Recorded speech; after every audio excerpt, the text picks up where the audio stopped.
तो hello guys, आप सबका स्वागत है फैंटास्टिक स्टॉक मार्केट में।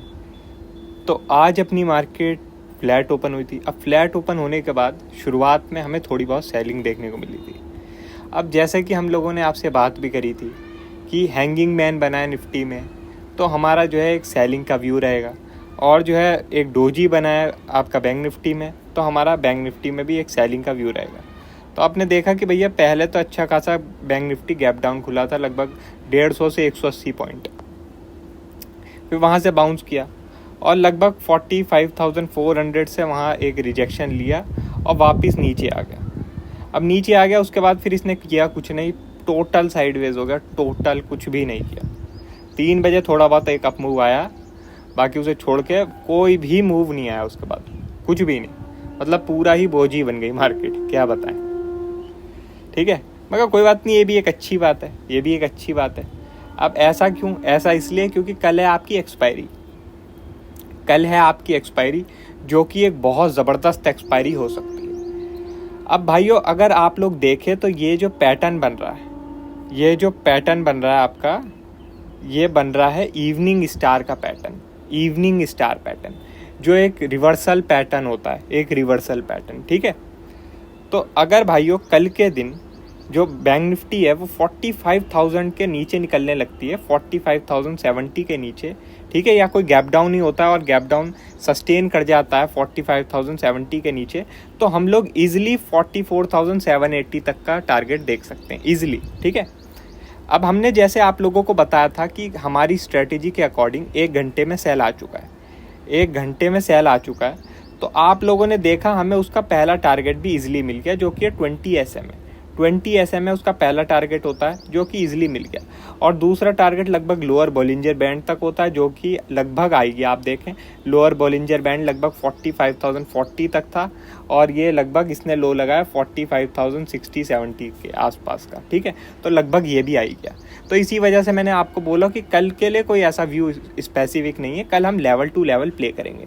अगर 45,070 के नीचे निकलने लगती है बैंक निफ्टी, तो फिर हम अपना नेगेटिव व्यू रखेंगे और हमारा टारगेट लगभग 44,780 तक रह सकता है।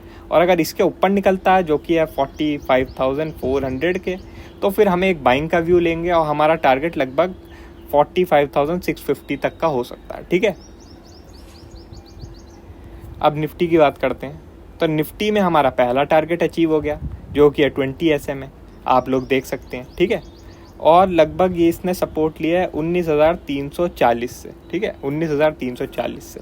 तो निफ्टी में क्या है, निफ्टी में ये अगर कल कोई गैप डाउन होता है 19,340 के नीचे और वो सस्टेन करता है, तो हम लोग जो है ये 19,250 तक का लेवल देख सकते हैं, 19,250 तक का लेवल देख सकते हैं। ठीक है, मैं इसे मार्क कर देता हूँ। हम लोग 19,250 तक का लेवल देख सकते हैं अगर निफ्टी 19,340 के नीचे निकलती है, इंट्राडे में निकलती है, या गैप डाउन की वजह से निकलती है, या गैप अप होने के बाद भी अगर सेलिंग आती है और इसके नीचे निकलती है 19,340 के नीचे, तो हम 19,250 तक का टारगेट देख सकते हैं। ठीक है, और अगर इसके ऊपर निकलती है, जो कि है 19,440, तो फिर हम लोग एक बाइंग का ट्रेड ले सकते हैं और फिर हम लगभग 500 तक का टारगेट बना सकते हैं, 19,500, 19,500, जो कि एक राउंड लेवल भी होगा एक्सपायरी के दिन। यहाँ पर जो है थोड़ी बहुत हमें ओपन इंटरेस्ट भी दिख सकता है, तो फिर इस वजह से एक रेजिस्टेंस की तरह भी काम कर सकता है लेवल। ठीक है, तो सिंपली हमें 2 लेवल मार्क कर लेने हैं, 19,440 एंड 19,340 निफ्टी के लिए, और बैंक निफ्टी के लिए आपको जो है 45,400 एंड 45,070 आप लोगों को मार्क कर लेना है। ये लेवल बहुत ज़्यादा इंपॉर्टेंट रोल प्ले कर सकते हैं कल के दिन। ठीक है, बाकी एक अगर आप लोग बायस पूछेंगे, तो बायस तो भाइयों थोड़ा नेगेटिव ही है इस इवनिंग स्टार पैटर्न की वजह से।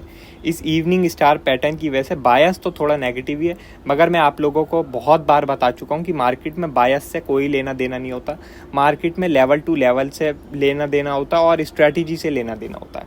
अब कल भाई हमारी स्ट्रैटेजी ने सेल बता दिया था 1 घंटे में, तो फिर हम लोग ज़बरदस्त सेलिंग करी थी। यहाँ टॉप के आसपास सेल बता दिया था मैंने आप लोगों को, एग्रेसिव सेल किया था वहाँ पे, और आप देख सकते हैं वहाँ से कितना अच्छा फॉल मिल चुका है। ठीक है, वहाँ से कितना अच्छा फॉल मिल चुका है। मैं मानता हूँ आज इंट्राडे में बहुत ज़्यादा साइडवेजनेस थी, बहुत ज़्यादा साइडवेजनेस थी, मगर आप लोगों ने तब भी अगर ऊपर के लेवलों पे शॉर्ट किया होगा, जैसे जब बैंक निफ्टी ऊपर जा रही थी तब भी मैंने आप लोगों को बोल दिया था कि हमारी स्ट्रेटेजी के अकॉर्डिंग सेल है 1 घंटे में, और ये जो अप मूव आया इसकी वजह से व्यू दोबारा नेगेटिव हो गया तो हम दोबारा सेलिंग देख सकते हैं। तो आपने देखा दोबारा एक सेलिंग आई, लगभग जो है 150 पॉइंट के आसपास बैंक निफ्टी दोबारा नेगेटिव हुआ।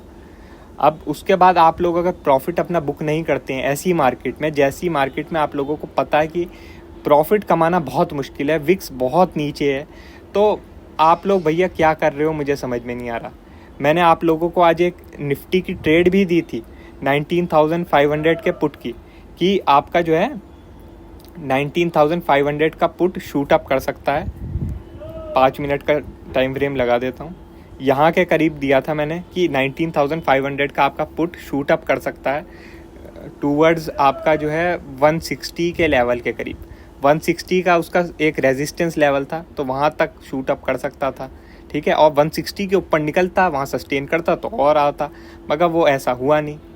तो मैंने आप लोगों को बोल दिया था 160 के आसपास आ गया है, अब यहाँ पर जो है प्रॉफिट बुक करने का सोच लो, प्रॉफिट बुक कर लो, वरना फिर अपना ट्रेलिंग एसएल यूज़ कर लो, कॉस्ट के पास लगा लो, कुछ ना कुछ तो कर लो कि कुछ ना कुछ तो घर लेके ही जाओ। क्योंकि भाइयों अगर आप लोग विनिंग ट्रेड से भी कुछ भी पैसा घर लेके नहीं जाओगे तो फिर तो काम नहीं चलेगा। और आपने देखा कि भैया मार्केट अच्छा खासा नीचे आई है, बड़ी रेड कैंडल बनी, इसने प्रीमियम को अच्छा खासा शूट अप किया, उसके बाद फिर थोड़ा बहुत यहाँ एक डोजी बनी और 3 बजे के आसपास बहुत तेज़ी से निफ्टी ऊपर निकल गई। तो आप लोगों ने अगर यहाँ बुक नहीं किया तो फिर आप लोग अगर होल्ड ही करते रहे, आपने ट्रेलिंग एसएल भी यूज़ नहीं किया, तो फिर एंड में भैया आप लॉस लेके गए हो, सीधी बात यही है। तो अगर आप लोग विनिंग ट्रेड को भी लॉस में कन्वर्ट कर रहे हो तो फिर तो भाइयों फ़ायदा नहीं है ट्रेड करने का मार्केट में, वो भी ऐसी मार्केट में जिसमें विक्स इतना कम है और जिसमें आप लोग जानते हैं कि मैनिपुलेशन कितने हाई लेवल की हो रही है, कितने हाई लेवल की। HDFC ट्विंस 3% गिरे हुए हैं और आप लोग देख रहे हैं निफ्टी 9 पॉइंट प्लस है, बैंक निफ्टी बस 150 पॉइंट गिरी हुई है। इन्हें बस आप 3% ऊपर कर दो HDFC ट्विंस को, फिर देखना आप निफ्टी बैंक निफ्टी कहाँ पे होंगे। लेकिन ये 3% डाउन है तो कोई असर नहीं आ रहा मार्केट पे, कोई असर नहीं आ रहा, जो कि बहुत ही कमाल की बात है। मगर अब क्या कर सकते हैं, हमारे यहाँ के ऑपरेटर्स ऐसा ही गेम खेलना चाहते हैं, ठीक है। तो आप लोगों को इतनी टफ मार्केट में भाइयों पेशेंस से काम करना पड़ेगा, समझदारी से काम करना पड़ेगा। अगर आप लोग प्रॉफिट नहीं बुक करोगे ऐसी मार्केट में तो बड़ी समस्या रहेगी, ठीक है। तो बाकी और कोई अपडेट होगी हम आपको टेलीग्राम में बता देंगे। वीडियो अच्छी लगी हो तो लाइक कर देना और चैनल पर नए हो तो सब्सक्राइब कर देना। आज के लिए बस इतना ही, थैंक यू।